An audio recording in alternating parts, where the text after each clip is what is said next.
Something just fell over there. Hi, I am live. I'm all good here on my end. Just give me an old heads up that I'm good sound-wise, and I'll get going. Sorry, I'm a bit late tonight. No particular reason why, I just am. So yeah, I'm just going to check in for an old, you can hear me, and then we get going.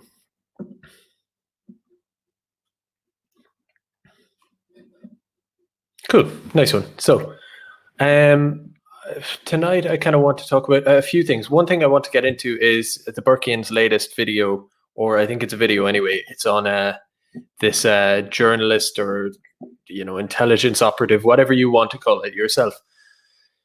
I suppose she calls herself a journalist from Storyful, Aoife Gallagher, who I've always found a bit interesting, and Storyful and all of that. So I'm going to be looking at that. They've gotten their scoop or their honeypot on her. I want to look at Dave Cullen, Computing Forever's latest video. It's called, it is called a deep dive into coronavirus. And I do that because I respect Dave's point of view a lot. I've gone on ad nauseum about this whole conspiracy theorist thing or whatever. And Dave is a person I take very seriously. So I paid close enough attention to his video, but I don't want to get into it in depth tonight. I just want to talk about it kind of on a very surface level. This won't be a point by point thing or anything. I really would need to watch it another few times to do that if I had any interest in doing that, which I don't in particular. The white chimp says he had to pick up the stream from Twitter. Yeah, I'm being throttled unless my streams are just really shit and whatever, but I don't even think that would account for it because I'm used to social media. I know sometimes I know the numbers a little bit and it's abnormal.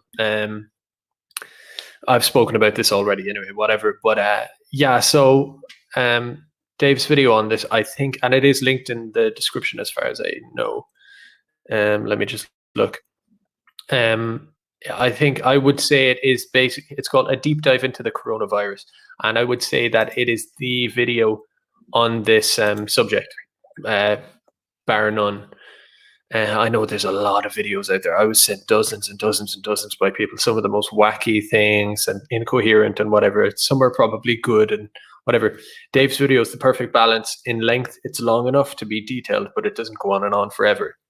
It sticks to facts. It sticks to a logical set of reasoning. And obviously Dave is a bit of a master presenter.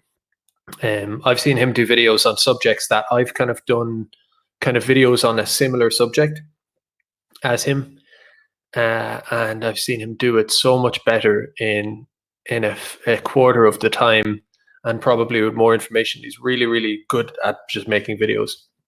So aside from the subject, they're always good to watch. But this is doing the rounds online. I think people are picking up on it.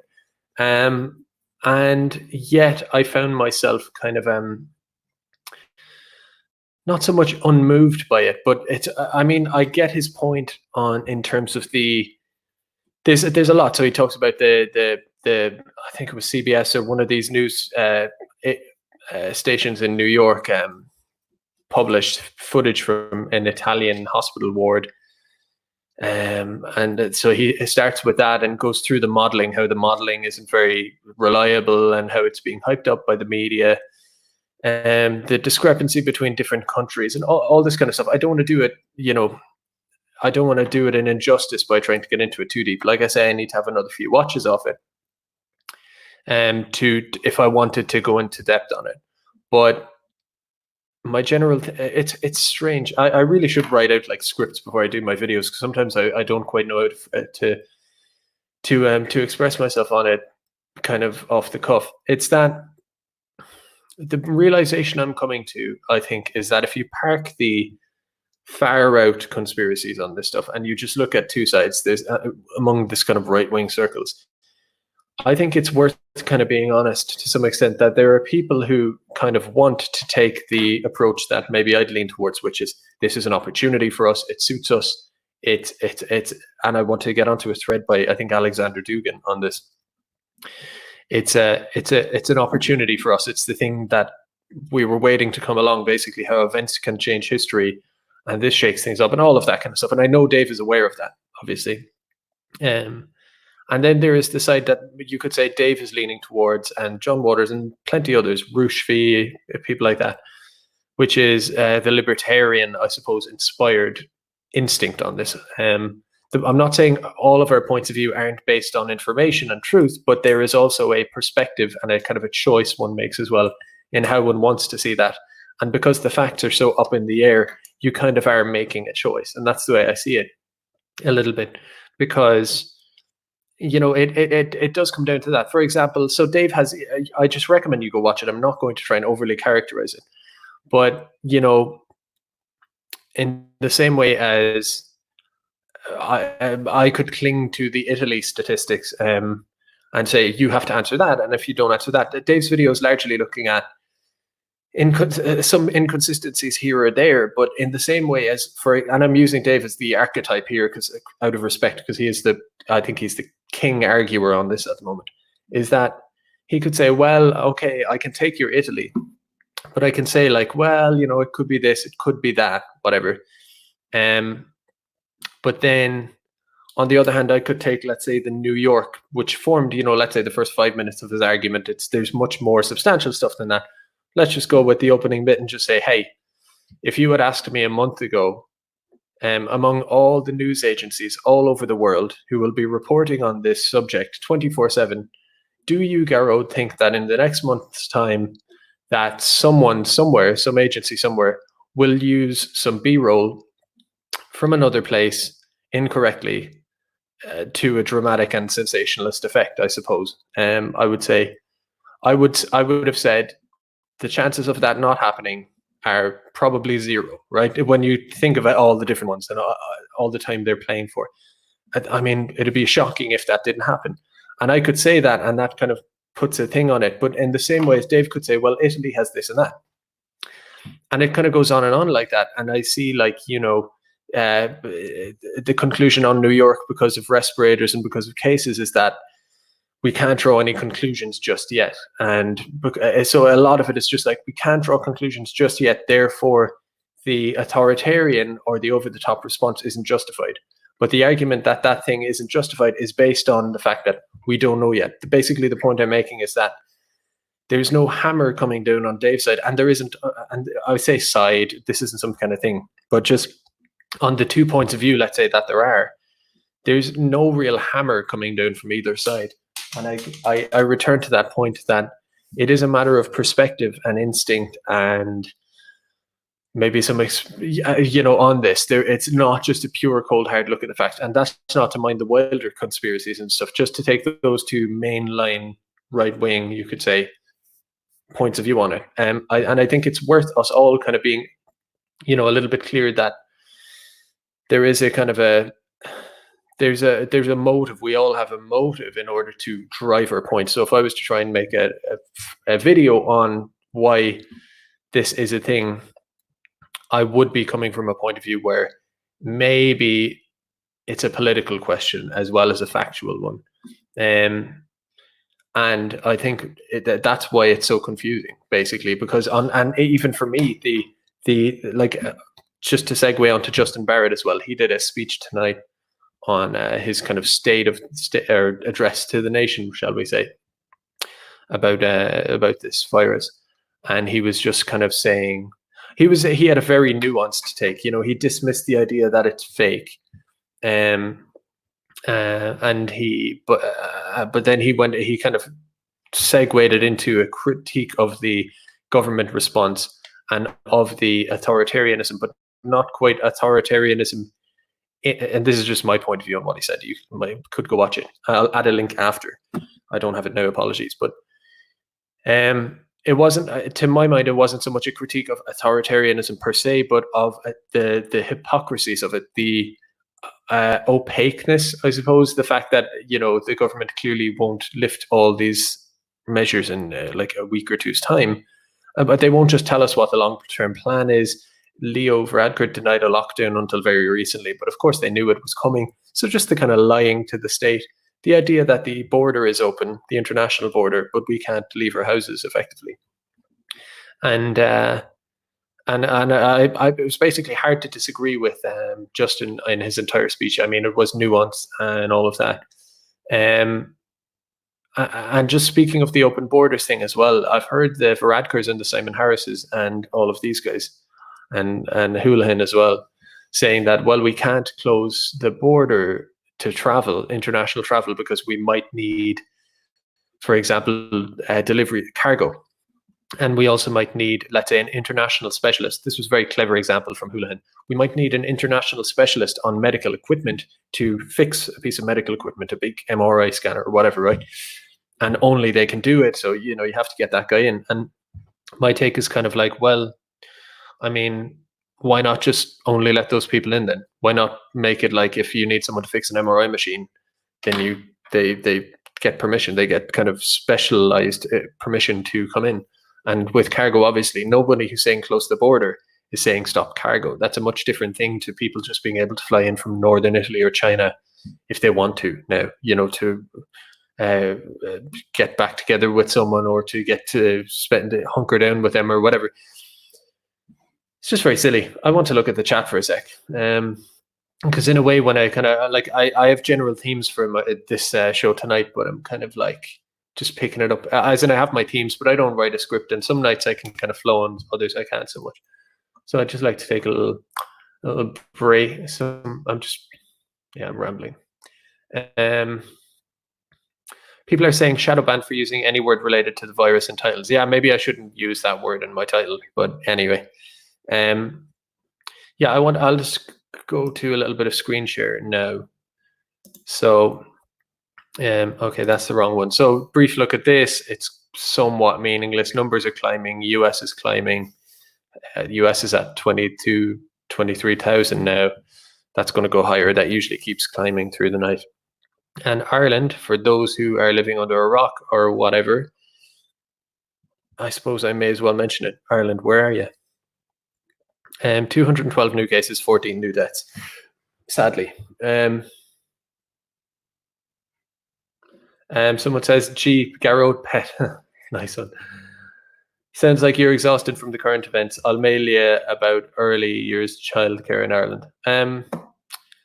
I actually do find that, my computer's acted up, I do find that I am interested in that subject, actually. I would love to have a stream with someone who's a little bit of an expert on that. I think early childcare is just a Pandora's box. There's a lot to it.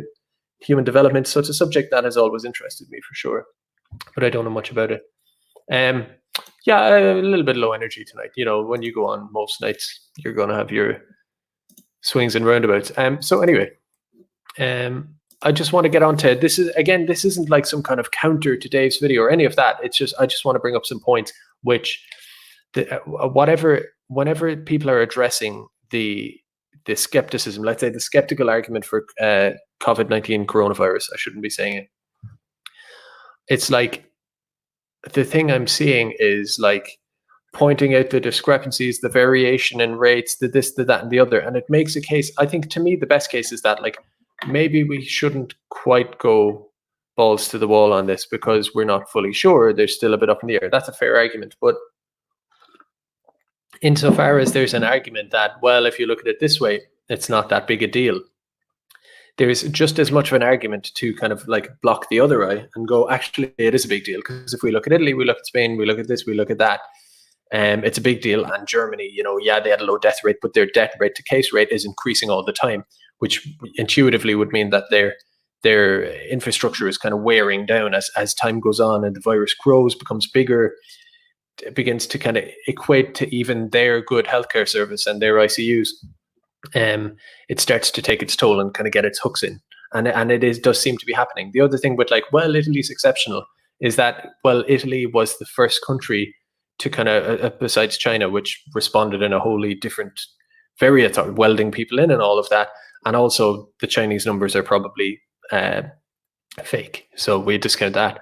The first country that we really know a lot about is Italy, and it was the first Western country, the first any country outside, or one of the first anyway, and definitely the first in Europe and the West to get this. And it probably, I assume anyway, was running around northern Italy, Lombardy and all of that for quite a while before it was even detected. And when they did, it was a few cases here. So community transmission got going.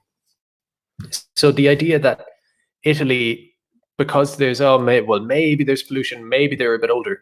by the way, I did look it up, and Germany's median age is actually higher than that of Italy. Now, does that support my argument? I don't know really, but does it support the, let's say, the skeptical argument? Well, not really, because if it hinges on age, then Germany has a higher median age, and but yet, like the skeptics will point to, they have a lower death rate and whatever. So it is rather up in the air. But the one thing we do know is that it got bad in Italy, and I did some calculations today. The number flies around the place. It's hard to know for sure, but there has been some work done by this newspaper here, which I don't know if you can see it there. You can't see it closely, but you can find it on, not on my Twitter yet. I will post about this. Numbers of deaths for all of March last year and all of March this year. So previously we had a week this year versus a week last year, but now we have a month of this March versus last March. And I don't know if the number here exactly in front of me, maybe I should be prepared, but it's something like around 600%, basically. This is for the Bergamo region, increase in all deaths.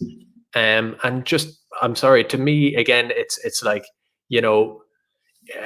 it could be some kind of extenuating circumstances that all pile up on each other. But at the same time, I just don't see how skeptics can look all over the world and point to some kind of like discrepancies, like if we look to this country or if we look at the modeling, it's this or that, and then just kind of go to Italy and go, hey, they have a high age profile. Hey, Italy, northern Italy is high pollution or whatever. So yeah, to me, it's like, well, I mean, let's face it now, Italy is probably the example. It's not like some wild exception that we just kind of push off the edge. It was the first country for this virus to get its hooks into. Therefore, it is an appropriate country to look at. And then you go, well, and then you have Spain too. Like I say, Germany's death to case ratio is getting worse. Britain's, in terms of, and again, it comes, the other thing then is testing. Well, testing bias, and I'm not dismissing any of the stuff. It could be an overreaction. That's fine. I'm just saying in terms of looking at it one way or the other, I find a lot of skeptics are kind of doing the skeptical analysis, but kind of turning away from all of the stuff that you could say, hey, well, this just as easily suggests that or arguably more so, whatever, that it is a worry. And it's just, it comes down to a question of how do you treat the precautionary principle? How do you feel philosophically about it, etc. And so on that, and we could go on, I could go on and on for a while, and we could go back and forth on that whole thing. I just think the Italy thing to me is what I've kind of hung my hat on for a while. And I don't mean to just rest on it, but it's, it's not the only thing. It's one of many things, but I just don't see how it gets dismissed. And again, it'd be one thing if it was Italy had high death rate and all of that stuff, and no other country in the world, every other country in the world was seeing reduced rates, it going away. You'd go, okay, well, there's clearly something very exceptional going on about Italy. It's not quite really, you do have Spain, you have America going in that direction. So to just kind of poke a few holes in maybe New York and go, oh, we're going to have to wait and see how it comes in. It's like, yeah, we'll wait to see how that comes in with Italy in mind and Spain and all of these different countries who do seem to be going in one direction. And ultimately it comes down to,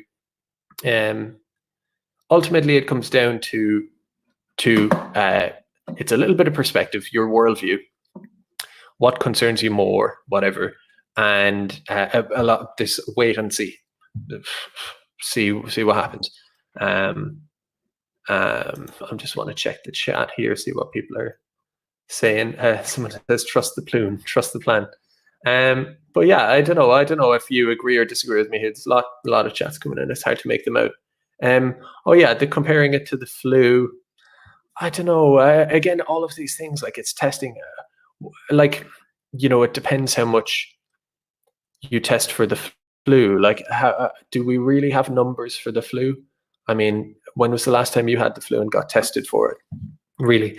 Versus that's very much up in the air. So what are we really comparing anything against? Which is why I go to Italy and I say, and Italy not on its own, but Italy is the prime example. It's the leading kind of horse in the race here to kind of look at. Even if you take into consideration age and and pollution. Yeah, there's going to be a few little kind of moving parts there, but you look at Italy and you go, okay, it got its teeth in there. On the other argument is that, well, now that we have these measures, the, let's say, alarmists on this will be able to say, oh, it was stopped and it didn't become a big deal because we put in a lockdown, which makes let's say, some of the arguments Dave would have made kind of which makes, let's say, the alarmists' argument unfalsifiable, because now you don't know. You don't have a baseline or whatever. I mean, you could say Sweden is a baseline. Apparently, they're taking a laissez-faire approach. So again, we're back to let's see how it plays out. And again, I would say, well, unless you're really hanging on to the pollution thing or whatever in Italy, you kind of do have a baseline in Italy, unless you have some exceptional or a huge reason to say that Italy is entirely exceptional. Entirely, the age rate, not only does it an influence or a moving part, but it makes Italy entirely exceptional. Unless you can say that, then we kind of do have a country that did have it kind of ran rampant there unchecked for a little while, more or less. And even that isn't a full test, because the closest thing you have to it basically right now is Italy and how it came to be in Italy. And even Italy did go into lockdown gradually, stepped it up as they went up until where we're at now. And they have 600%. This is in Bergamo now. I'm not going to say it's for Italy. In certain villages in Bergamo, it's like 1,400%. So 14 times the amount of people that died. And I think there's more than that. So whatever it is, 600%, 400% for another place, 200% for another place, 1,400%, whatever, but multiples and multiples and multiples the times overall death. I come back to that each time, and I go, I mean, that's what happened there with some lockdown, as in they did. I'm arguing that they were the least locky downy place, and to kind of make up a word, and the one that ran the longest without having it checked, aside from China, which we don't know about. And this is what happened with them getting their act together quite quickly once they got a chance. So to say that, like, well, we won't be able to tell the difference of what happens, while at the same time saying that Italy can be exceptionalized by their death rate and some other factors, whatever, to me is like, well, no, to me, that's just not taking Italy, and which again, I reassert, it's not on its own. There are others. I'm just using that as a nice prime example. To just kind of say, yeah, Italy is cancelled out by the fact that Germany's one is low, although it's increasing. And that's my issue, is that to make the skeptical argument is good, but and this is, I find this is even more so, much more so, with the, let's say, more conspiratorial people. Like I say, you can get sick of me repeating myself here if you want, but like, again, I've had this with people, which is like, someone says, show me how any example of how COVID-19 is any worse than the flu. And I go, well, I don't know much about sampling biases and stuff. So, and nor do you, we can't know. So let's try and pick a key prime example using overall deaths, because it's a kind of an absolute thing we can both definitely kind of know.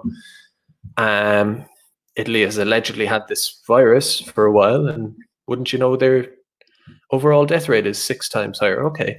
And I'm not saying it's the only piece of evidence, but anyway, so I say that to that person who says, show me one example where that this is real or whatever. And then I say, and by the way, this is distinct from any kind of, like Dave's video that I linked to, which I respect the arguments, and there's some I'm not dealing with here. This is just, go watch his video. It's really, really good. It's a great argument, but just on the more conspiratorial people. So I'm just separating those two things. Give me one example where it's real. Show them the multiple times death rate in Italy. Obituaries, we'll say, and it's like, those obituaries are fake. I think they're fake. You have to prove to me that they're not fake. And you go, my God, okay. And then I come back with this kind of Italian government overall statistics for March, let's say. And they go, okay, it was 5G. And you go, wait, so, I mean, did the people not die, and is it fake, or it suddenly is real, but it's 5G? It's kind of like, that is obviously avoiding the Italian question, like, flagrantly.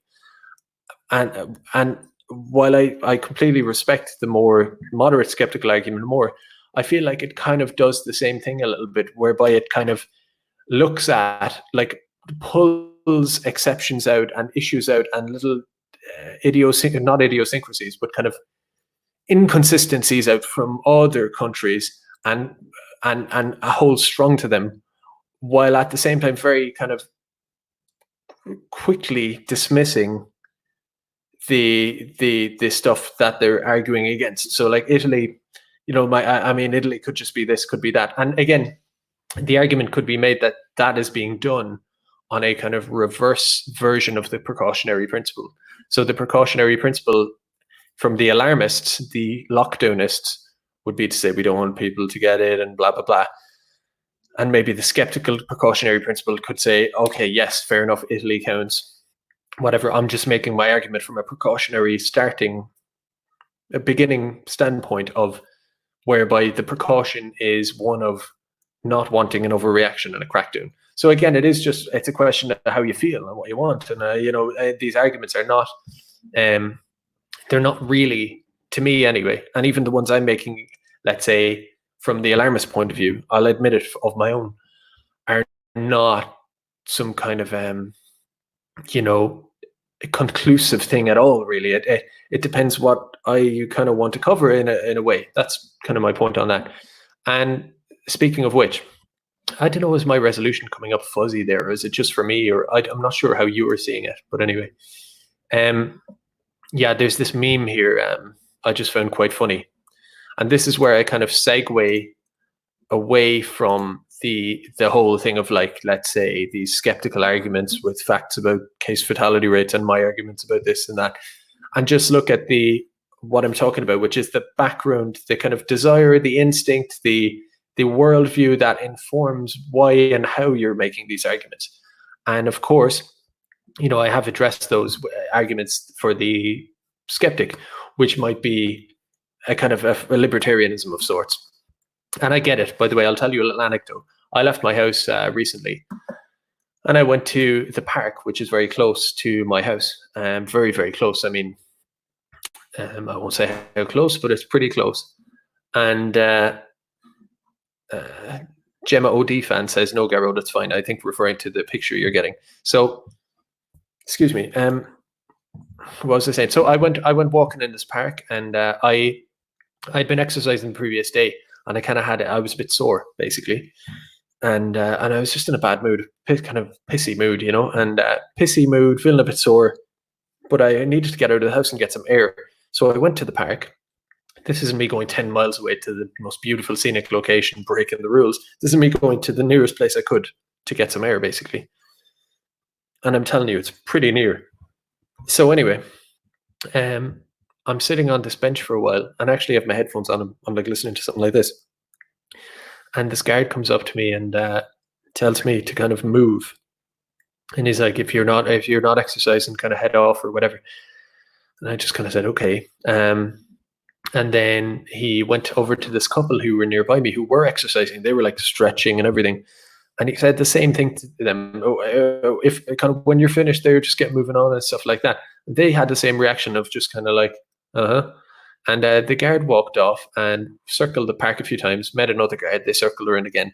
And then they kind of walked by me. I hadn't left, and just kind of got in the van and left. And I just thought, if you're not going to come back and tell me to leave because you told me the first time, then you didn't mean it in the first place. You're annoying the shit out of me, and just piss off. And I don't know who's telling you to do that, but it's ridiculous. You have your rule that you exercise. You can exercise close to your house and all that stuff. And that's what I'm doing. And I'm sorry, I would do jumping jacks for you, but I'm a little bit sore. So I'm going to kind of trade in my exercise coupons for sit on the bench coupons, if that's okay with you, guard. And it's just fucking really annoying, and I get that. So the libertarian argument, the fact that this kind of government would take over, whatever, I get it. Now, on the other hand, the argument I'm more, I lean towards a bit harder, and I like more, I suppose. And I could end up being wrong, and we could all end up being wrong. That's the other thing is maybe, the thing about expressing your point of view on this is, you could end up being so wrong if the government took over and cracked down on people like me and all of this stuff, and turns out the virus was very overrated and wasn't a big deal and whatever, how wrong will I look? And if the virus goes rampant and kills a lot of people and turns out it was really bad and blah blah blah, skeptics are wrong or whatever. I don't know, but you have to have your point of view, and sometimes you just go, hey, look, I could be wrong, whatever. But this meme I just thought was funny. So you have the dissident right, Amnat Twitter, Frog Twitter, and other Twitters. And anyway, you have all these. I would actually expand it beyond that. I would just say the larger right-wing sphere world. You have this right-wing world, dissident world, kind of more standard, whatever, and it's looking over at the narratives that are, this is China's fault, oh, China's so bad, or whatever, or the narrative of like, none of this is real, it's all a hoax. And I suppose I could add to that then, beware government takeover, I suppose, right? Which is a reasonable argument or whatever, but you could put it in that box there on the lady in red or orange or whatever that is. And then, the jealous girlfriend is once in a lifetime opportunity to delegitimize neoliberal globalism. And that's just kind of where I stand. And again, don't confuse that, my argument, let's say my case and the argument I make for the fact that the argument as to why this is a real health crisis that maybe you could justify lockdowns for. I'm not making those arguments, even though I know they're not true, just because I agree with this narrative. For me, it's both, and I'm sure for someone like Dave Cullen, Computing Forever, it's both too. It's a sincere thing. The two can line up. It doesn't mean that you want a certain outcome, therefore you lie. Or no, it's not. I do believe it's a health crisis, and lockdown can probably is justified. I don't know, for a while. But behind all that as well, or along with all that, is that for years I felt like with our fight against this system, and how much it does persecute us, what we need is an event to come along. And you don't want bad things to happen, but bad things come along and happen anyway. And the point is, you're not willing it on, you're not praying for it, you're not making it happen, you're not inciting it, but you're just saying, if these things are going to come along down the track anyway, when they come, we'll be waiting for it. And we will make hay from that. And, there's that whole idea of the state and kind of natural order returning to a more a point of view that favors ours when the chips are down a little bit, or whatever. And especially a thing like this, which is so inextricably linked to globalism and all of this kind of stuff, right? Anyway, that's the kind of argument. This is a perfect opportunity for us to step in here and basically make hay. And I hear all of these commentators, all of these left-wingers, or not even left-wingers, but kind of regime people, globalist people, when you look for their point of view, not at how they're seeing the facts and how they're analyzing the virus itself, that's another thing, but when you look at their general political takeaway from all of this, because I'm interested, I want to see, what are they saying? We're having our debates over here, what's their debate? And all I seem to be hearing from them is them fretting that it could be a boon or an opportunity for, they say, the far right. I don't subscribe to that term. What they mean is nationalists or whatever. They're saying it could be the thing they're fretting about is that nationalists will take advantage of this, use the opportunity, crisis opportunity, right? And that's the point here, is that I go, given that I agree with my argument, but I respect the other argument, but both of us probably know we don't know. There's nothing we can do about it all anyway. I do lean factually towards the side that it's a health crisis anyway. And when I pile all that in together, and let's say this meme, I just go, hey, let's just go for it then. I suppose an argument can be made that, no, that's irresponsible, don't do that. Or maybe if it turns out to be fake, then you will look dumb and you could be the one who, kind of was the whistleblower from the start, therefore you'll gain credit. And I just don't, I have my point of view on this, my instincts and my point of view points me in the direction of this meme, basically, of being like, that's the case. And again, if I thought that there was a really, really strong argument why this is completely overblown, why the threat of it is really the political threat and all of that, and I was fully convinced, even though I kind of half wanted this meme to be true, I would just go with the skeptical argument. But my point is that it's so in the middle and it's so this pretty decent argument that it is a health crisis threat and all of that. Why, why not become the more, and it does come back to, again, I mentioned Keith Woods last night with the last True Gale, but he goes a couple of levels deeper on this or whatever. It's not quite my thing, but he is making points, and it's just that whole kind of thing of fear of the state, as opposed to saying this is a moment for a state. We should take advantage of it by being more socialist, more, on the, I suppose, I don't want to say the right side of history, but more the ones who are saying higher payments for families, protect old people more, not necessarily say let's go into lockdown forever, but kind of, just be like, and then of course the other argument is the open borders thing, just focusing on the fact that, hey, we can't go within 2 meters of each other. And like a couple of weeks ago, there was Italians coming in for like cancelled rugby matches, right? Boom, boom, boom, boom, boom, and all of that stuff.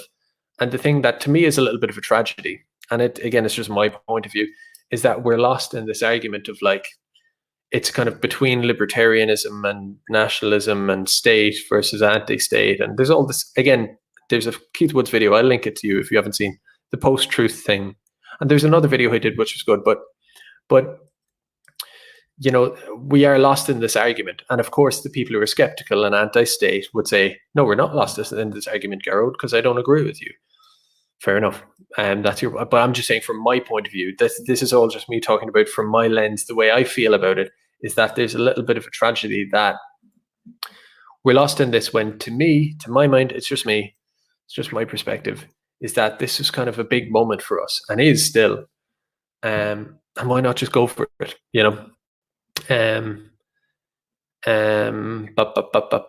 So yeah, so that's actually, there's another, I was lost there for a second. I was just kind of faded off into nowhere. I saw this thread recently enough, and I'm just going to read it because it says it better than what I could say. So it's Alexander Dugin. And before you call me a Duginist, I don't even know what a Duginist is. I don't really know. I know, and Dugin's Russian or something like that. He's kind of inside the circle of power in Russia. But again, far from a Duginist, I don't quite know what that is, or I don't know what his point of view is in general. But I did like this thread on this, and it's basically kind of the argument as to why, far from this being a globalist threat to us, that they're going to take over and they're using it against us to take power and all of that stuff, which is fine. Oh, Emmanuel Godson's there. Hi, fellas, he says. How are you? Hope you're well. And all the rest of you as well. Hope you're looking after yourselves and everything. But Dugin's, this argument is kind of like basically a well-structured, well-written out, kind of thought about argument for this kind of my point here, which is like, first you have the argument about technicals, like Italy versus Germany, stats and death tolls, blah, blah, blah, blah, blah. That argument goes back and forth. I have my point of view on that, how I see it, and other people have their point of view. But then on top of that, kind of, or parallel to that, is this argument of like, okay, well, if we be honest about the fact that we're both talking about a kind of a vague topic where it's very uncertain in general, it's hard. There's no way to really end that argument as of now. Anyway, you go behind that and you go, okay, well, what's the narrative? What's the goal? What do people want? What's your worldview? What's informing your instinct on this? And here's the kind of the argument as to why this is an opportunity against globalism, as opposed to the, let's say, how other people describe it as the opposite. So I'm just reading this now. This is someone who's, I think, translating Dugin's thing. So he believes, speaking about COVID-19, he believes it represents the end of globalization. All institutions and mechanisms that should have prevented, stopped, or healed the spread, which humanity had implicitly counted on and relied on in line with the ideology of human rights, transparency, open society, all failed. So again, globalism failed in front of everybody's eyes really badly. Doing nothing produced catastrophic results. So, the way Europe did nothing. Now I know Europe has gone into overdrive now, but for weeks they really weren't doing anything. Got caught on the hop between, is the EU managing it? Are the nation states managing it? Kind of confusion between the two, and nothing happened until it was kind of, you could say, too late, whatever. So it also discredits the EU. You have Italian mayors and people burning EU flags, all of these things. All societies were compelled to close their borders, introduce government rule, declare emergency measures, and ultimately move away from global institutions. So how much are you going to hear from NGOs and anti-racism and multilateral all this stuff? Gone for now anyway. Ultimately move away from global institutions that showed their complete inability to solve problems. Yes, power went to states. In the end, it came to states. It did. Return to nation states is a state of exception. Establishment of Schmittian dictatorship. The Schmittian state is kind of like, yeah, as it's described there. Coronavirus brought the necessity of declaring states of emergency. All talk of open borders, technocracy, flights to Mars, self-driving vehicles, Greta Thunberg, this all disappeared. China dealt with the problem because of its closedness, having preserved the political structure of the Communist Party because it was and remains a disciplinary society that momentarily introduced isolation, closed Wuhan and other areas, and declared emergency. As soon as the problem reached Europe, it became clear that the only means China used can be effective. That only the means China used can be effective against the virus. That's debatable, whatever. Fanatic supporters of globalism, like Gates, still try to convince us that the best way to fight the virus is for everyone to become infected quickly. Boris Johnson was also moving in that direction early in the crisis, but moved away from it towards a state of emergency model. The main thing is closing borders and taking power away from the international level and giving it back to nation states. Coronavirus shows open borders. End of history liberalism was a chimera. It was just a temporary illusion, and this has brought us straight back to reality. And I think that is true for the normal non-political person. Though they might not think about it in such explicit terms, it's kind of obvious. It feels that way. It feels that way.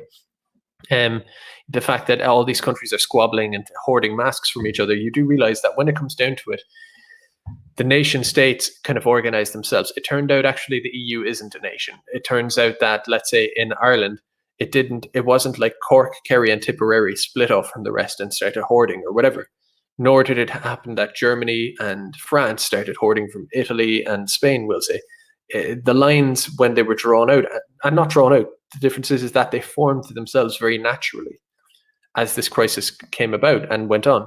The lines, wouldn't you know, kind of found themselves at the nation state level. And that's where the we and the us became very clear. Anyway, it is incompatible with the open society, either coronavirus or state of emergency or the open society. Whoever used to say open society and death are better, I'm kind of getting lost in it here, have lost support. So people are open society, people have lost support. Even deep globalists said no. So even globalists had to kind of accept this. What's happening is the closing of open societies and the transfer of power back to nation states from transnational institutions. If you please, a multipolar world returning. Many will say these are temporary measures. People will figure it out, find a vaccine, etc. That's a mistake. The virus will last a long time. Many say half a year to a year. Some say all humanity will be infected. We don't know the full consequences, recidivism, or various strands. But in principle, this precedent already shows a complete failure of the globalist project. If humanity can operate effectively against serious problems, exclusively in the context of closed national borders, globalization has come to an end. We are entering a post-global world. Our period is the transition from open society to closed society. The longer the war with the virus continues via closed societies, the deeper the roots will be for the post-global order. We enter the crisis as a global open society and will leave as a post-global closed society. And that's just that's that thread finished. That's my kind of general feeling about it. And that's how going into it, I was like, okay, I don't like people are getting sick. I don't like people are dying. That's not good. Be better if it wasn't. But given that this is the case, I can't control it. I can't control the virus. I can't control people getting sick, people dying. Even this kind of potentially over-the-top state response, in fairness, I can't control it, nor can we. It kind of is just happening around us. It's happening. So there's a question of, well, how do we approach this? And to me, this is how I would have seen it, how I would have envisioned it before it happened and said, yeah, that's how we should go for it. The fact that it did happen and we kind of were going that way and now it's gone to a different thing, to me is a little bit of a tragedy. But again, the people who disagree with me would say it's not a tragedy because they don't agree with me. And that's, that's the issue, whatever, c'est la vie. But yeah, that's the kind of longer, more, thought out explanation of this meme, once in a lifetime opportunity to delegitimize neoliberal globalism. It doesn't come along every day. And, I've heard people make the arguments that, there are these authoritarian measures. I don't necessarily agree with this idea that, like, this kind of 1984 kind of thing of like, first it'll be this, then it'll be that, and then you won't be able to do anything. And I'm like, I know totalitarianism can creep in, a la the narrative of these books and stuff. I get it and all that. But I don't think a government can just say, you're all going to stay in your houses from now on. No one can ever shake hands again or exercise without a permission slip again. And that'll just go on in perpetuity. And you know what I mean? I don't think people are that zombified. The masses are that zombified that's just tenable, So I think it will be unwound as time goes on. That's call me naive, but my point was, once in a lifetime opportunity, and here we are. I did have another point on that, but not really actually. So where are we? So we're on to the Irish Antifa project. I'm going to get rid of some of this stuff, or I won't. But so we have Aoife Gallagher. So she's popped into my mentions many's a time. And she's one of these storyful people. Now, I've done a little video on this before. I think I might have taken it down because it was really poor. If you think my videos are bad now, they were really bad before. I wasn't good at speaking, and even the way I would do the videos, the sound, everything was really bad. Anyway, Storyful are Storyful is the world's social media intelligence and news agency, right? I think actually I've criticized, I didn't agree with Amazing Polly's recent video on the conspiracies about the virus, but she has a very good video on some of this stuff. Hopefully I remember to link to that. Just these social media intelligence agencies, and there's so much to this, and it deserves so much attention, I find, in general. I should do more, everybody should do more on this, because I will get back to the Burkean, by the way, lads, for those curious. Just give me a couple of minutes to make my point. So I found one of these people, Sarah Carey, right? She's one of these Twitter blue checks in Ireland. I would say a regime comms person. Regime comms, kind of, I'm a journalist or whatever, but it's kind of like always kissing Fine Gael arse and kind of all sorts of. If I dare say, I have a good instinct for what is regime and what isn't. Point of view, and sometimes you'd be tricked by it. For example, I find this whole China bad thing is a regime trick at the moment among the right-wing circles to kind of make you focus all of your energy on China and blame them or whatever, instead of seizing the day. For example, a lot of these globalists and whatever they're called are concerned about the right-wing taking advantage of this and seizing the day. These people are smart, and they know what from their perspective, what the most dangerous way we could take advantage of it is. I use the word dangerous like loosely. I don't literally mean it. I mean the most threatening for their worldview would be for us to behave a certain way. I think it's the way my prescription on it, obviously, because of course we all think we're right. And they think that if I were them, the first thing I would try to do is, how about we see this idea of like, oh, it's China's terrible and China should be made to pay, and it's called the China virus, everybody. Oh, look how radical. Oh my God, the PC won't be able to handle this. And you focus all your energy into this kind of empty, directionless kind of, cheerleading moment against that. And it's like, no. Focus on the enemy at home. It's not the Chinese government who are the ones selling off your entire country to the Chinese government. They're just taking advantage of it. It's not. Dublin has been a lot of Chinese immigration, and they're a very ethnocentric community, and that's I would say problematic. It's not China necessarily that did that. It's the enemy. Inside the walls is the one doing that, and that's the one you should be focusing on. Your own government, your own state, your own regime. China's far away. China's a big country. We don't control China, right? It is what it is. China isn't on my doorstep, whatever. And insofar as it is, it's people in our country who are doing it to us. And I would find that to be a distraction. For example, I saw Sarah Carey here, responding to Declan Ganley, who I wouldn't be his biggest fan, let's say. He was doing the whole China thing. And of course, and then I see it coming from him, coming from David Quinn, coming from all these guys, China this, China that. And I'm like, isn't Ben Shapiro talking about that? It's very convenient. Katie Hopkins, that line has been given down. And Sarah Carey, who is this kind of like champagne socialist, maybe a bit of a leftist, I don't know, whatever, is kind of being like, yes, China are responsible for some of this, replying to Ganley. And I'm like, that's interesting, isn't it? This kind of, person, funny how that lines up, And my point is just to say that sometimes these regime narratives are not quite as simple as you would think. And you just kind of have to have an eye for them. I sound egotistical saying that, but I think I do. And I keep seeing her pop up. She's virulent against Paddy Cosgrave. Oh, Paddy Cosgrave, you're saying things that, you shouldn't be saying and all of this. And I often see her in situations. She always comes up. I always see her on Twitter. I don't follow her, I think. But she pops up exactly where I expect someone like her to pop up. And then I look at her account and I just see this. She's like a speaker. So on one hand, she's a journalist, right? Journalist, which I already consider regime comms. But actually, she's literally basically regime comms because she's an MC, kind of does gigs. Obviously, unless she's doing it for free, gets paid. It's a job. It's a payment. Sarah Carey is playing a blinder. Mr. Killjoy says exactly, pure blinder pilled. She's one of these. And then you look into this like speaking gig thing she has, and there's the people that speak, and Matt Cooper is on this, and loads of others, right? I could go through it in the list of people who do all this. A lot of these journalists, but she's one of the worst examples. So I'm just focusing on her. And then you look to clients, right? And you go, okay, clients. Okay, you'll see here shortly, or just now, Microsoft, Vodafone, Google, L'Oreal, LinkedIn, IBM, Novartis, eBay, Zurich, KPMG, the GlaxoSmithKline, Ali, all of them, right? It's like the crazy guy with the conspiracy thing, and I'm going, well, look at this, come on. She's speaking for them.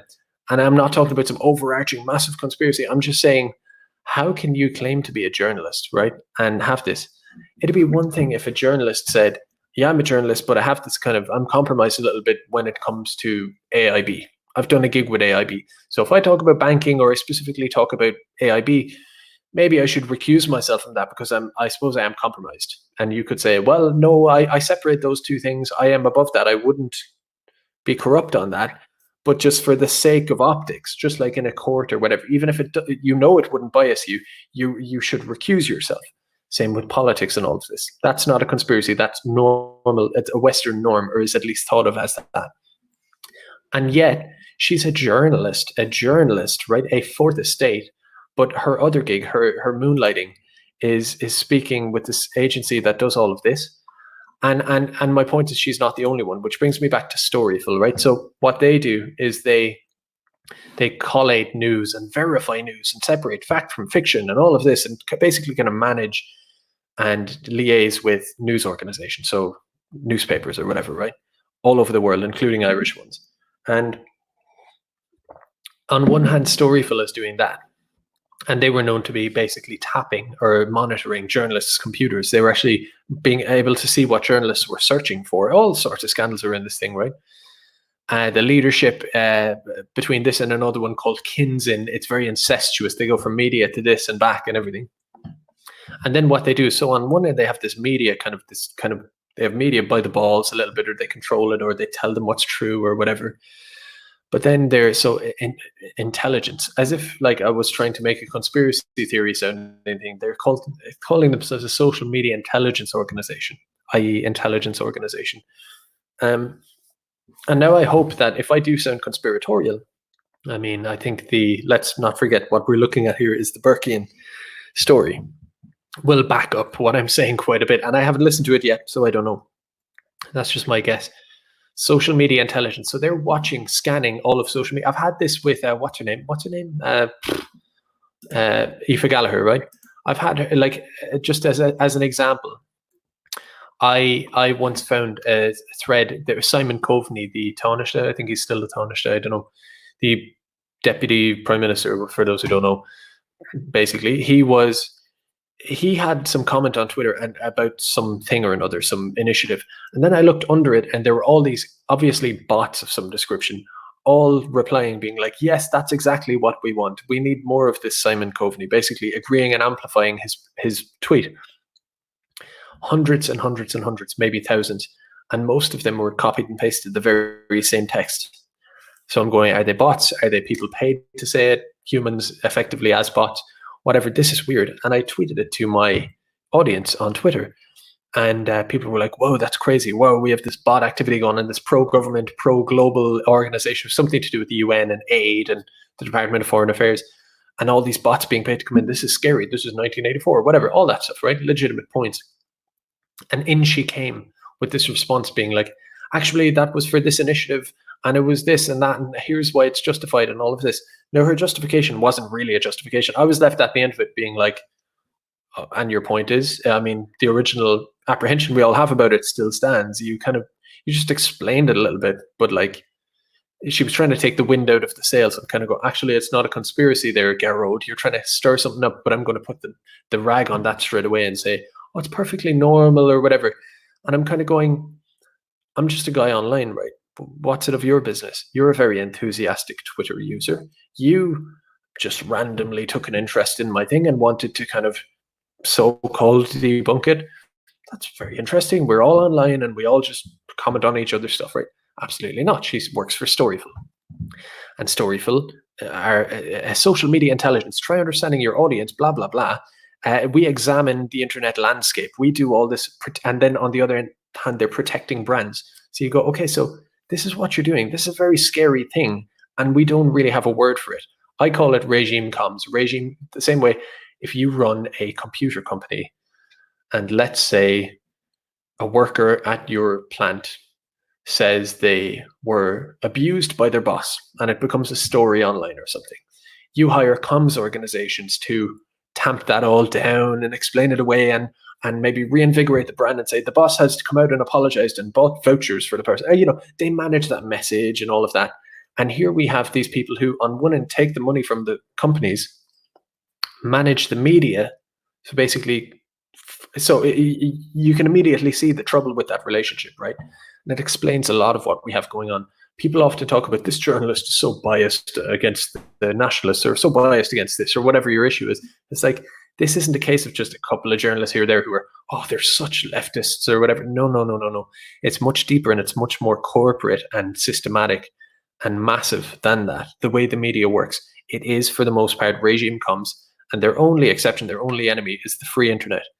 The trolls, the Russian bots, the whatevers, these people online in the basement. That's the only thing. And what do we see from those same regime comms? It's a massive vitriol and hatred and clamp down on that. They want to bring us to this world where they control it for corporate interest and sometimes maybe the state. I wouldn't put it past Storyful to be kind of managing the state's brand or whatever through the media. And if they're not, the state anyway is captured by multinationals and corporations. So protecting the multinationals, protecting the state is protecting the multinationals. So they would do it anyway, if you get what I mean. Those things cross over. So social media intelligence. And then we look at, then you look at creative. It's the creative side. And it's like, here, I'm not even going to read it. It's all this like, our global creative team produces engaging video, blah, blah, blah. Media stuff. Content strategy, everything else. And then their clients. Clients are American Express, Cadbury, Campbell's, Dettol, Google, Visa, all of this stuff, right? And then who else have we got? Newswire. So then they were like, we'll wire you the news, all right, to put it kind of simply. We'll curate your news, we'll tell you what's true, we'll tell you what's not. And also we go after and we debunk and we target they have a list, right? I'm sure we will see in the Burkean video. They're not just giving, okay, we work for the corporation and we tell the news what to say. They're also on the offensive against the wrong speakers, the us basically, right, and others. It could be left-wing populists who want a better housing situation, are against vulture funds and all this kind of stuff. It's not just some right-wing nationalist thing, although largely is. It's other forms of populism as well. They want to control that and tamp down against these people, villainize and all, and suppress certain people. They're all about it. And then anyway, we look at the clients for this other section, which is what? The newswire. They haven't listed their clients here. Okay, so it's media organizations from all over the world. Take your pick, lots of newspapers and TV stations and whatever. And then we have, okay, so I'm looking at clients. Then we look at brands, all about brands and all this. Aer Lingus, American Express, eBay, Emirates, Santander Bank, all of this, Unilever. The idea that our media is so crossed over into this, while at the same time, if you're independent journalist, they go, you're not a journalist, or you're this, or you're that, or you're a troll online, or you're whatever. When this is what they're all about, it's all wrapped up together, all of this stuff. And they have the gall, and they know what they're doing, but they have the gall to kind of target us. But it's not gall, it's intention, and it's systematic.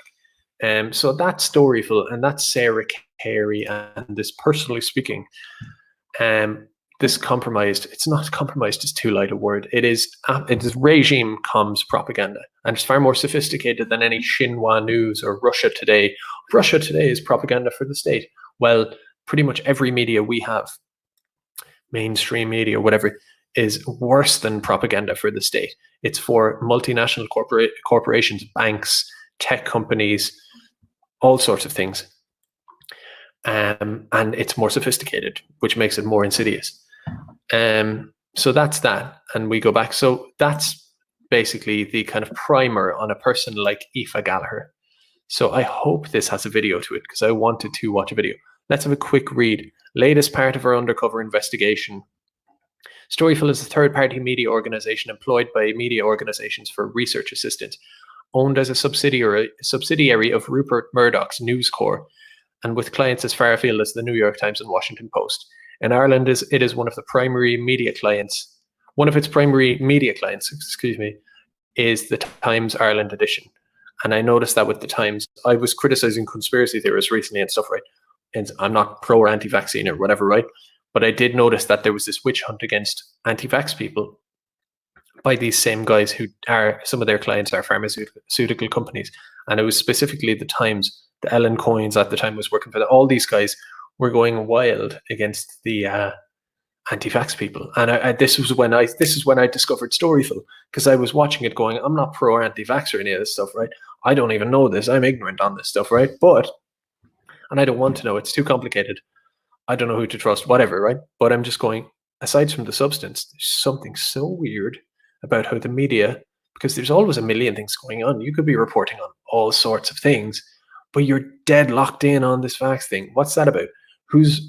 What's your dog in the fight on this? It was very odd. I was like, one article, two articles, fine. It's just another article, but it's constant and it's vitriolic, and you've journalists on Twitter being venomous against it. And I'm like, that's not just a personal passion you have. There's something going on here. And that's when I looked into Storyful. So anyway, so that's the Times, where over the course of the past year, it has assisted on stories pertaining to, and it comes back to me on direct provision stuff. I haven't watched the video, but I heard some of it is about that. So I'm really personally interested on this too. Stories pertaining to direct provision centers, as well as the potential influence the far right is having on local protests. Okay, so I'm in on this here. This makes it more interesting. I'm going to have a sip of tea. I'm so kind of excited about it now. So, the monitoring of the image board 4chan. Yeah, I think Aoife Gallagher is always on 4chan. I've never even been on 4chan. I don't know how it works. For right-wing activism has also been a persistent theme, with stories conducted on the site's influence on free speech protest and Islamophobic signs. Oh, Aoife Gallagher, I think, was big on, like, there was a Storyful like breakdown of the Islam is right about women sign on put up on like a printed like black and white piece of paper, like put on a pole in Limerick. And it was this big breakdown of it, like, from Storyful. The Gardaí have been contacted and all of this. So over the course of our investigation, our conversation with Storyful journalist Aoife Gallagher, the Burkean learned of the monitoring techniques used against the right wing online. These included the use of specialized software in monitoring Facebook groups for activism against direct provision centers, as well as regular monitoring of the activity of the Aeropol thread on 4chan. The conversation also revealed how left-leaning journalists spin stories against the Irish right. When asked for advice on how one could hide one's bias when writing a story. Ms. Gallagher described how she would avoid using the term far right so as not to appear biased. Instead, she suggested using terms like conspiracy theorist to describe those on the right. So, for example, for all I was dismissive of them in the past few days, the conspiracy theorists on vax, which, again, there's probably some wild theories about vax out there, but there's no smoke without fire. There's something there, in fairness, probably. And same with mine, the asylum industry video and that whole kind of the what would you say, the fallout from all that kind of whole thing in Uachtarard, that could be called, I heard this conspiracy theory about how the government are manipulating communities, It would be much better to call me a conspiracy theorist than far right, because far right, I could go, you're just some journalist bias. But if you call me a conspiracy theorist, it's like, oh, he has these wacky ideas, right? And some of the conspiracy theorists, some of the wilder, more radical ones will be calling me a hypocrite now, but look, whatever. There is a distinction. So it should be stressed that unlike others covered in this investigation, Ms. Gallagher did not break ethical boundaries and did her due diligence as a journalist. Okay. What is of interest, however, are the surveillance techniques used by journalists, as well as how journalists spin stories to simultaneously appear unbiased while still working a political agenda. My issue here, Brian, is that I don't expect her to be saying she wants to slap the head off right-wing people on the street, or that I hacked into Garrone's email account or whatever. No, I'm honestly, like, even without whatever she says here, it's just the idea that they are working on so-called far right and this and that, and we come back to it, Storyful, the brands. I mean, the fact that this is not talked about, they have free reign to just get away with all this, and the media behave the way they do, and people aren't made aware of it. Like, hey, I know you think we're just the media, but, is unreal. So, without further ado, let's have a look. And I hope you can hear it. I hope there isn't a fault here or a problem. That would be really depressing, because I really want to enjoy this with you. Sound. Okay, so there's a little bit of a delay for me, but as quick as you can, if you could give me a thumbs up that the sound is good and you can hear it, that would be great. So like I did say without further ado. Hello, is this Eva Gallagher by any chance? Sorry, 2 seconds. You hearing that?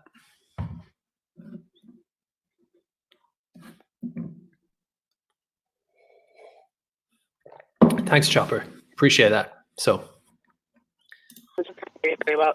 Yeah. Yeah, I can hear you now. Can you hear me okay? Yeah, I'm just, my name is Reen, I'm calling from the account Irish Students Against Fascism.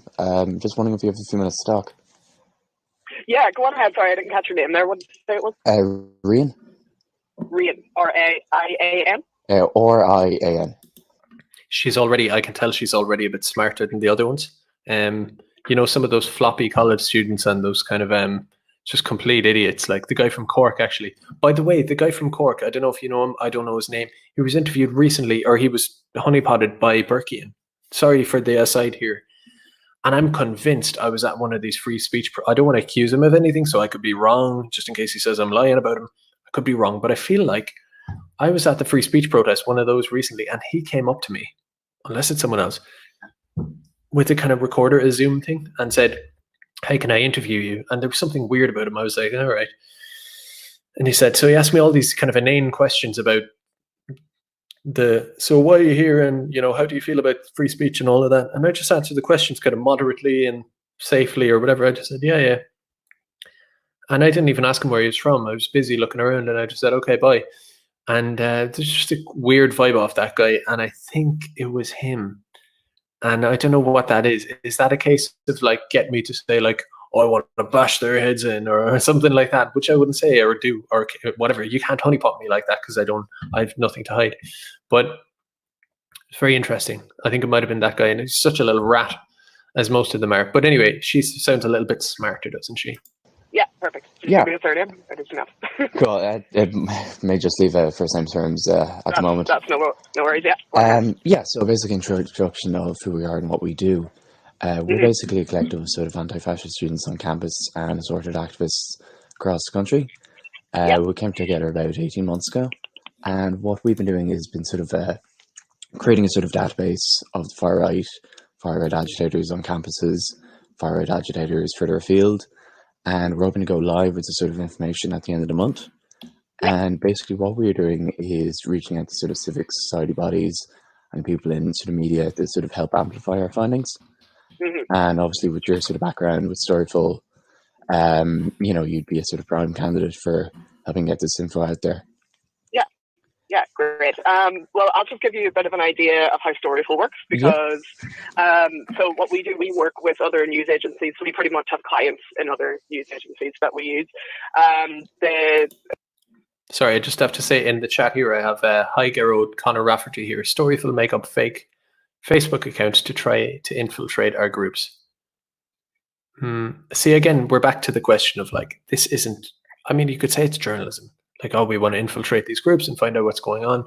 But it's like, you could say it's journalism if it's in the public interest, but whose interests are you working for? And we're back to these corporations and the state and all of this kind of stuff. Basically, globalism writ large, financial globalism, big, massive capital and multinationals. Yeah. So, yeah, she is an Ordi. Emmanuel asks. She's a Sounds the only Donegal. issue that I would imagine here is that we only work with one Irish client, which is the Times Ireland or the Sunday Times. And so in that respect, when it comes to stories like this, we need to kind of be, aware of what their editorial standards are for publishing stories like this. And a lot of, publications, I'm sure you know yourself, are a bit weary of, when it comes to reporting on the far right, it's kind of that, should you leave them just shout themselves in their own echo chamber instead of amplifying them? So I'll just let you, I just want you to be aware of that. That's fair.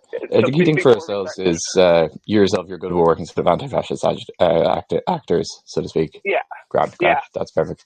Please go on. So I'm kind of just wondering, just a couple of kind of more or kind of broad questions. Like, what do you define yourselves as like fascist activity on campuses? Fascist designating sort of hardline, reactionary, mainly sort of anti-choice, mainly sort of xenophobic, racist organisation, the general sort of ballpark definition. And it, like, for example, some of the members are probably, we've sort of reported on as sort of more the extreme element of YFG, Young Fine Gael, and just sort of rightward from there.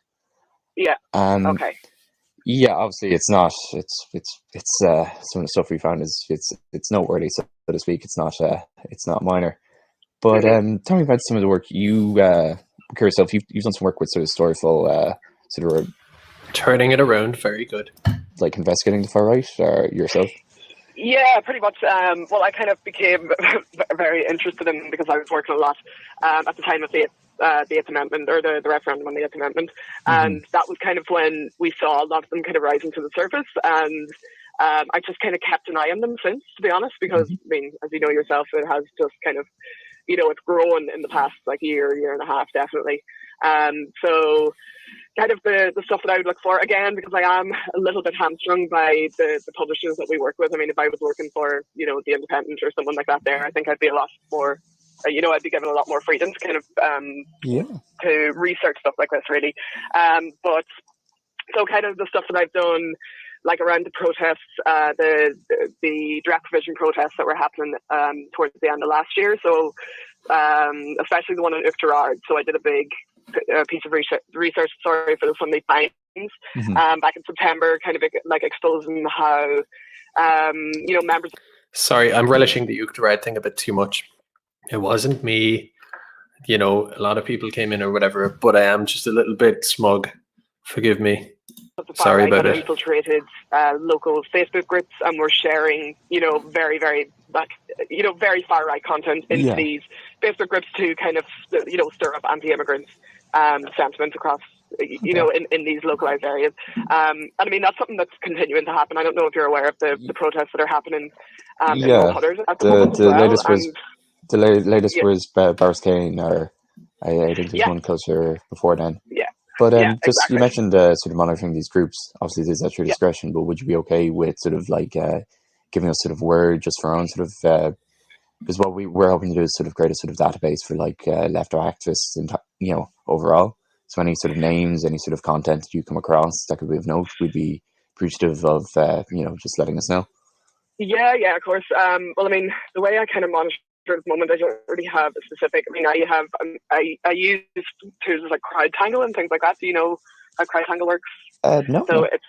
So CrowdTangle is it's a Facebook owned tool, but it lets you kind of like either like create these lists, like lists of Facebook pages, lists of Facebook groups, and kind of monitor them in a stream. So instead of like having to go to each group all the time, you can just create a list and it'll like show you the posts in a stream, and it's very easy to kind of like search through the posts. You can download CSVs and stuff like that. So can anyone, it's kind of her accent, can anyone just in the chat say, she said it's a Facebook tool called whatever it is, because I want to look it up. It's interesting. That's kind of one of the main ways that I would keep an eye on that kind of element. I'd also I do keep an eye on the 4chan element as well. Yeah, I was just going to ask about that. That's probably the more murkier side. Yeah, exactly. Yeah, so I do, and stories are like a running joke on 4chan because we have done a bit of work kind of about like exposing like activities on there. So like anyone that they think is an infiltrator, they call it a story faggot, I think is the term that they Oh, I need to isolate that. So like anyone that they think is an infiltrator, they call it a story faggot, I think is the term that they use. So honestly, I kind of look at it more for entertainment purposes, but I mean, they have targeted me on there quite a few times. I mean, I've had my photos. So you kind of just monitor these threads on it's 4chan, it's not 8chan. Yeah, well, 8chan's gone. Okay. So 4chan is the only one left on. Okay, so you just obviously we've started doing it recently, but you just in your instance for here, you just simply monitor the threads. You wouldn't use any sort of app. Yeah. So like on 4chan, I'm not sure if you're aware, there's a thread posted every evening on 4chan called Aeropol, as in E-FODA-IRE/P. Yeah. So that would kind of be the one. I would take a look through it like maybe once a week or something like that there, just to make sure there's nothing super untoward going on.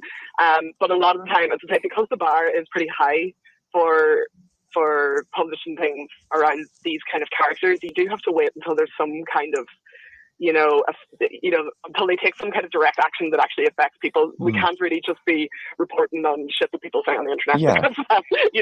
Just in any of the things that kind of passed by, just unfortunately specifically, would there be anything of note? Not as of recent. I'd say the last time that I reported on something like that would have been, do you know when Justin Barrett got a milkshake thrown at him in Galway? Ayr Square, yes. I was near enough anyway. Yeah. So there were quite a few, there were threatening posts against the girl who actually threw the milkshake. There were a lot of threatening posts on 4chan, and I kind of sent that over to the Times at the time, just been like, if you're interested in this, and they did publish it. It's so slimy. What a disgusting woman. Am I allowed to say that? I mean, look, maybe, see, the weird thing is that, someone like her could have, family or friends and be sound enough. I don't know, hard to imagine, but could be. It's just such a rank job, the idea that you are a tool of power and you create this bullshit. She's smart enough to understand that Barrett got assaulted and some people online, whatever, a couple of anons, happens all the time. I had that Indian from Trinity today say that I'm a evolutionary mistake or something, some kind of language like that, whatever. But I mean, I could go off on that if I wanted to, but the thing is, the social media apps are against me. I can't go wild on it. But point is that stuff gets said online, whatever, and she knows full well that this little tot assaulted Justin Barrett and ran away. And some people said stuff online. She knows the flaw in that, how that is snaky and wrong and ridiculous, right? And yet she's doing it anyway, which would be one thing if she was just this Antifa diehard. But she's not even that. She's paid by power to do this crap. I think it's so low and so disheartening for Ms. Gallagher.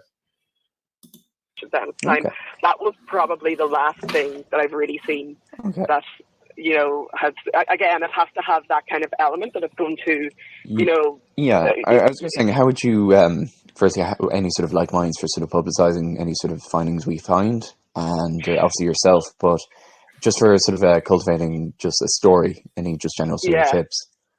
Well, I would just make sure. I mean, obviously, when it comes to publishing stories, the more high profile the people are that you're looking at, the better. I mean, people are not really going to look at stories that just involve random students. You know what I mean? If there's, if there happens to be like, lecturers or professors in these colleges, that's probably more what we're kind of like. It's not just college gossip, but this way, it's.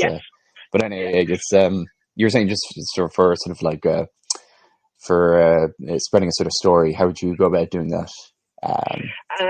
Well, again, it would just depend on what exactly you have. Do you know what I mean? Oh, so that's it'd be fairly hard for me to tell at the moment without knowing what exactly you have. But I would say, the more high profile, the better. If you can, if you can link to kind of events, I would just have as much evidence as possible, to be honest. It's a very sketchy thing to do, and I'm sure you know yourself. The dangers that you are going to put yourself into by exposing things like this is not going to be pleasant at all. So just make sure you have, whatever evidence you think that you think points towards these people actually contributing to the rise of far right activity. If you can, I'm talking about video evidence of them, spoofing off racist ideologies or anything like that. Like any kind of, if there are people like spreading things like the Great Replacement conspiracy theory across campuses, like I would find that very worrying. And kind of anything that's, if you can see them kind of spinning lies to fit their own narrative and things like that. Just another thing. Obviously, I'm kind of I have sort of a bit of a journalistic background myself, but how would you sort of maintain a sort of two faces? Obviously, you condemn these people, but how would you sort of report in a sort of seemingly neutral way, but obviously not a sort of neutral way? Just as a journalistic point. Well, in Storyful, we have to take a very objective approach for things. So, I mean, what we would send to the Times and the Sunday Times would be a very, very objectified report, and then they would take what we have and they would fit it to their editorial standards. So, for example, we would never actually label someone as far right because it's too vague. So we would label them as anti-immigrant protesters or anti-immigrant activists, or conspiracy theorists. You could definitely use the word conspiracy theorists for a lot of them, but you just have to be very careful with your language because, far right people on the far right don't like being called far right, but if you call them anti-immigrant protesters, that's, they can't argue with that because that's what they do. So you just... No, it's anti-immigration. I just have to come back to the point of, like, again, the Times take this story. So she brings the Times a story and they publish it. Now people think of the media as okay, you have a newspaper, you have journalists. The journalists do stories for whatever the editorial line is. The journalists do the stories, they get paid by the newspaper. The newspaper gets paid by people buying the newspaper. That's the kind of standard model you have in your mind. But first off, the newspaper largely will get paid by the advertisers. So that's where the corporates get in straight away. And then on the other hand, there's this even more circuitous thing where for some reason, the whole publish stories, pay your journalists, get paid by your customers for the journalism is extended over to this subcontractor of Storyful, which is itself paid from about 5 different angles by all of the world's corporations. The incentives and the question of, it's kind of like that old question of, like, the basic thing is, like, those old free newspapers they used to have, the idea that, well, that's not free, that's an advertising sheet for the advertisers, they pay for it, you are the product, right? But it's a much more insidious version of that by a long shot, which is like, it's a propaganda. I'm back to my term, which I like a lot, regime communications. Propaganda for the regime. And the regime, I'd almost like if the regime was a state, like a Chinese or a Putin state, and that can be held against me or whatever. But at least I'm burping into the mic. Sorry, I've been on for a while, but that wouldn't be as bad. I'm not praising it, but it wouldn't be as bad as your country being ran by IBM and this and that and this and that through these guys. I don't like it at all, and the incentives are wrong. You can accuse me of repeating myself, but it bears repeating this. You just really have to be careful in the way you word things. And I mean, yeah, I mean, if you do have a journalistic background, you know yourself, just, I mean, checking your sources, making sure that they're accurate, and getting comments from, you know, people on both sides, Okay. I think, as well. If you, I mean, yeah, I don't know. It's Very a hard to whole tell if sort you're, of ballpark to open up. But just If anyone knows Austin Powers, the first Austin Powers, I think it's when the guy number 2 is in the toilet. If this is off topic, well, it's not really. But Austin Powers chokes the Paddy O'Brien guy and dunks him in the toilet to murder him. And he shouts something. I'm too low energy to do it, and I don't want to embarrass myself. But you know, it's like, who does the media work for? In that tone, that's how I feel. I'm like, who does the media work for? just only yeah. just only any sort of like minds in sort of the journalistic world, any sort of context that we could make use of ourselves, just off the top of your head. As in people, journalists, exactly. Yeah. Or, has anyone else got in touch with you? I know you tagged a couple of people on that. We had a few sort of more sort of left activists, but anything just that you know off the top of your head that obviously. I mean, Times has done quite a bit, kind of similar stuff to what I did around at Gerard. Yeah. So, I mean, but again, I'd say people might be a little. Hello. Sorry, cut out there.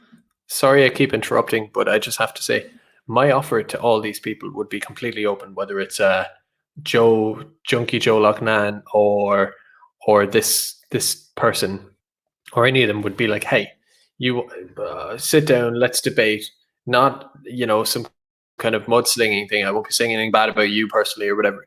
Let's just talk about Uachtarard. What went on there? You seem to be reporting on it, right? And you accuse me of influencing it, or I would say reporting on it as well. But whatever, right? It's a battle of perspectives and all of that. Hey, let's talk about Uachtarard. I'll full disclosure, without burning anyone's names or betraying trust or whatever, I'll just tell you like what, I'll explain it to you in full. You can have your full scoop. More even than I've told you, you know what I mean? I'll go as far as I can with kind of detail without betraying trust, and just tell you how the whole thing unfolded and in a general way what went on there. And then we can also kind of debate the virtues or the whole thing. You call me anti-immigrant, I can explain to you my point of view. We can talk about a direct provision. We can talk about the asylum industry, as I would call it. You would say system. We can talk about all of that at length and debate it in a friendly way. Any day you want, you'll have big, all the scoop you need, right? Let's do it live anywhere. That offer is always open to any of these people. No interest. So what is this? Anyway.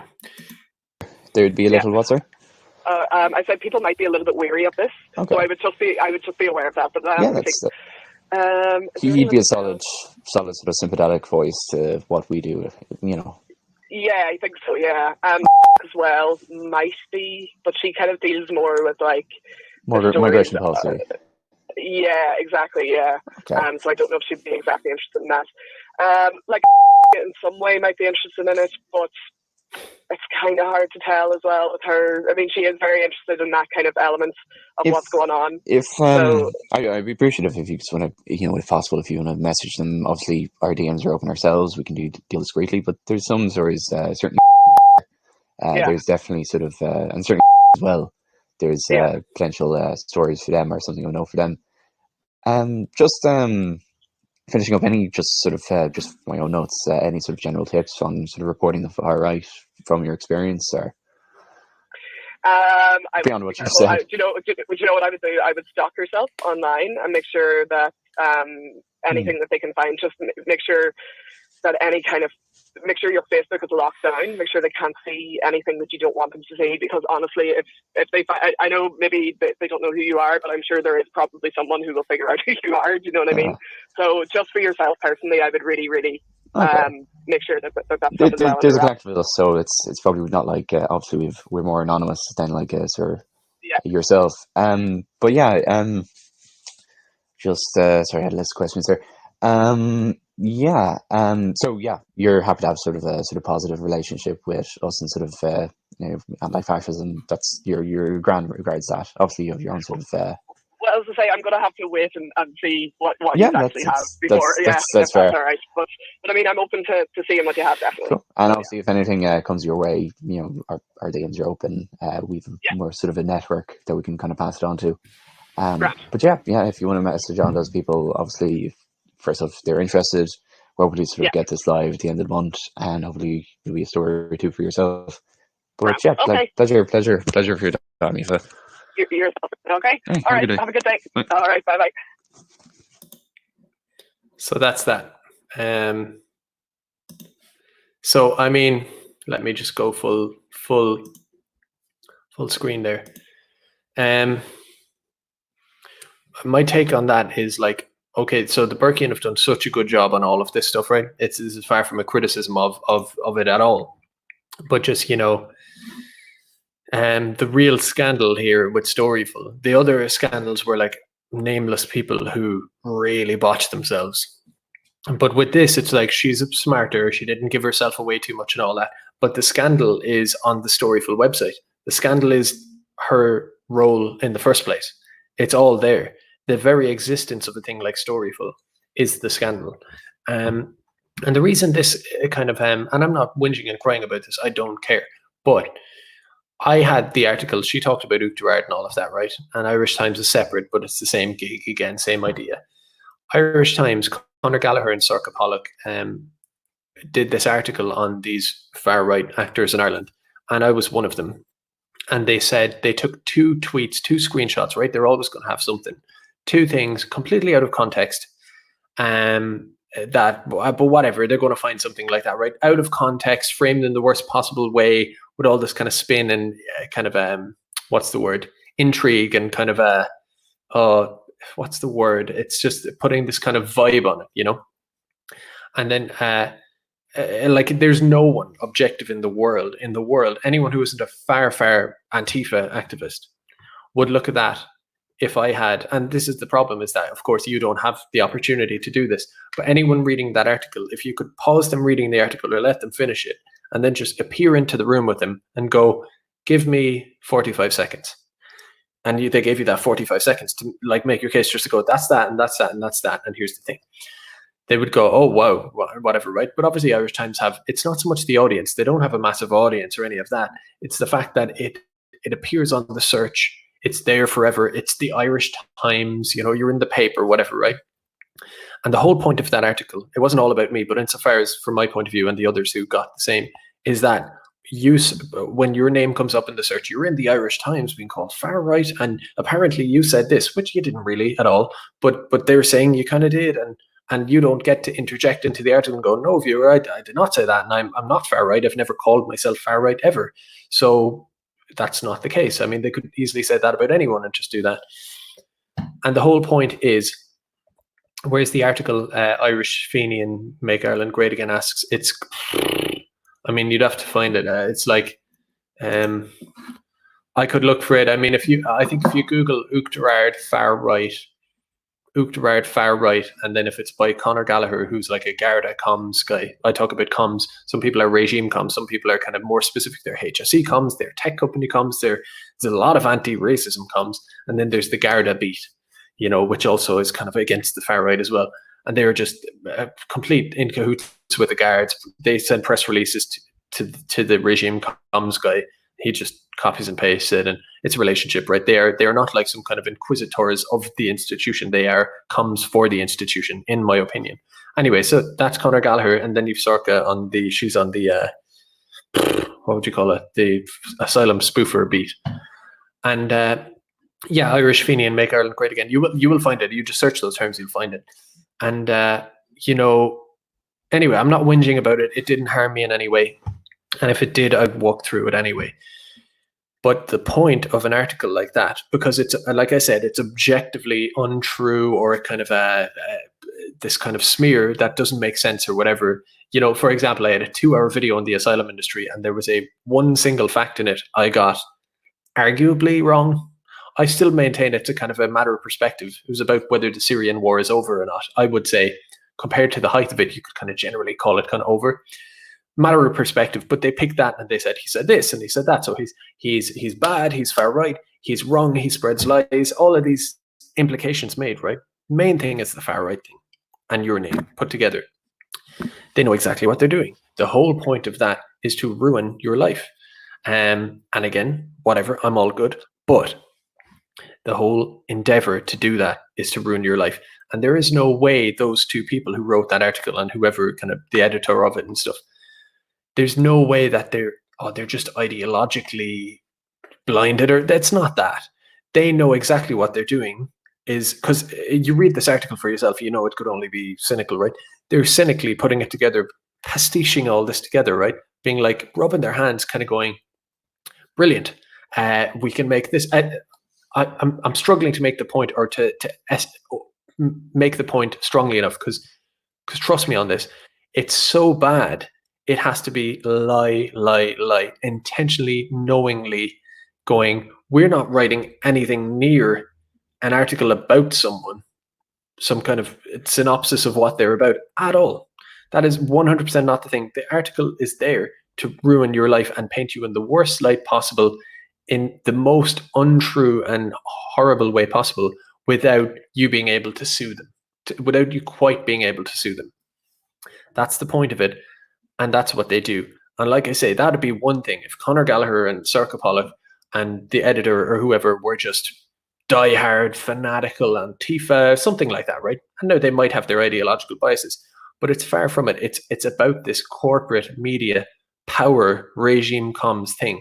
And they did that against me, and I'm just one of many, and whatever. But they do that for a reason. To me, it's flattery, because I have, via them, all of these. I'll just tell you now. I'll go back to screen share just because I want to make this point. All of these, and you go on and on, whatever, all of these things, all of this power, full-on power, right? Via, and I'm not, again, this isn't some conspiracy where I'm saying IBM came along and paid the Irish Times to write that article about me, because you could question, well, what's the relation between the asylum industry and IBM? And I'm not making any, it's just a generalized thing. They generally work for power and the regime, and they commissioned, like mercenaries, a thing like that in order to attempt to assassinate my, whether it's livelihood, your social world, your whatever, right? They're trying to take you down like that. They know they're lying in the content of it, or at least, just in case they're taking me up wrong on that. You're accusing us of lying, that's libel or something. What I'm saying is that, from my perspective, it's a complete pastiche and a character assassination, right? They know they're doing the content like that, and they also know full well why they're doing it. They're not saying, let's inform the public of this thing, or let's do this or that. They know it's not going to be landmark journalism. It's not, right? It's a hit. That's the simplest way. I'm struggling with my words here, but that's what it is. It's a hit job. And the question is, who is it a hit job for? And that comes back to the Storyful thing and all of it. And that's the scandal. Not so much what Berkey and Gon and them, although it's a very good video. That is the scandal, that it exists like this. And I actually loved doing this stuff, and I will keep doing it. And they don't like when you turn the mirror back on them. You say, we're looking at you too. We're covering you as well. And I used to do more of that. And I'm up on the Corona thing now or whatever. But I will do more of this. And I love doing it. I love this stuff. And I will keep going. So that's my point on that. I'm kind of basically going to leave it there. So anyway, I was looking at Dave's video, right? And I didn't like debunk anything he said there. Dave, just back to a little synopsis. Dave Cullen's video, Computing Forever, on a deep dive on the pandemic. Really, really, really good video. I suggest you all watch it. Although, I made my little vague kind of garbled critique. I was a little bit low energy to start off tonight. Whatever, or maybe I'll come back to it more fine tooth and kind of, or maybe if who knows, I might talk to Dave at some point on here, and we could kind of talk about that stuff, because it's such an interesting conversation that's happening. And who else did I link? The Berkeyan article, again, go to Dave's thing, subscribe, donate, everything else, support those guys. What the Berkeyan have done is amazing in all their work, and I'm sure there's more to come. It just keeps coming. And what else? So there's a film, like I said, In the Mood for Love, that I wanted to watch last night and tonight, but I'm on here with you lads, which is fine, which is okay. But I will get it watched soon. So there's a film if you want to watch something. And what else? I always end by like telling you to exercise and watch films. I don't know why I do this. But yeah, I hope you enjoyed the stream tonight. If there's anything you'd like me to cover, let me know on Twitter.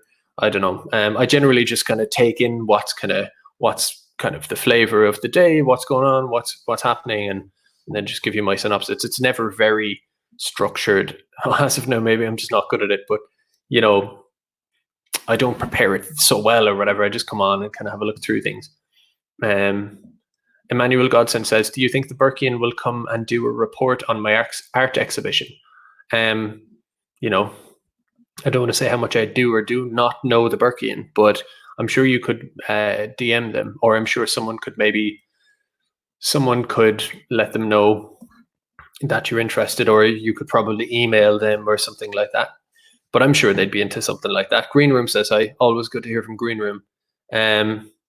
E. Michael Jones's take on the virus is very interesting. I'd actually love to talk to him, get his point of view on some stuff, because you know he does talk to a lot of people. He might even talk to little old me. And his take on the porn kind of colonialism, is interesting. Those scumbags. But yeah, I'm just looking up along here the chat. That's good. Good. Or hopefully you're all well. And that's pretty much it. Anything else? Oh, I could go on. No, I'll be on tomorrow night. I might get someone to come on and chat to me. We'll see what happens tomorrow. We'll see what the kind of zeitgeist is tomorrow.